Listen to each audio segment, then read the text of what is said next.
composure around half time. So last year, and look, this has been thrown at Liam Sheedy an awful lot, but you know, the fact that he was clapping at half time so intensely, and then Tipperary get blown away at the start of the second half. Then at half time here, Tommy Dunn gets sent off because he gets into a row with either the linesman or the referee, well, the officials either way. And Waterford score 1-4 unanswered at the start of the second half.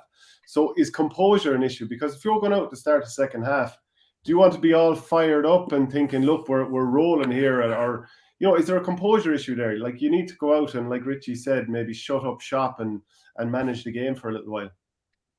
Yeah, and I suppose I came from the train of thought. I believe possibly most games could be won and lost at halftime during that period.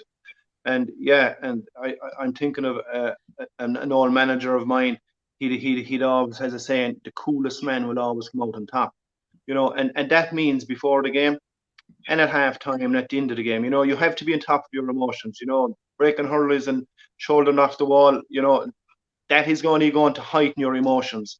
And as you rightly pointed out, you know, obviously the first 5 minutes you want to set your stall and set down your marker, but you can do that in a very composed and I suppose authoritarian kind of fashion, rather than being the opposite to that. And Richie was right. Was, you know, I felt when they got the goal after 5 minutes, they just took off altogether.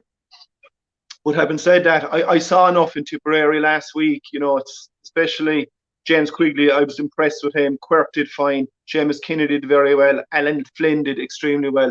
You know, they're all kind of new to the scene at that level, and you know, they all passed the exam.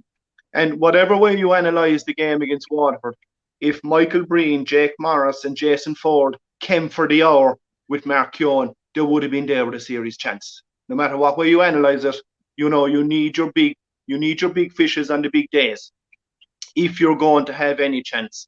And I believe it probably came down to that. Definitely the first 5 minutes, okay, when they got the goal.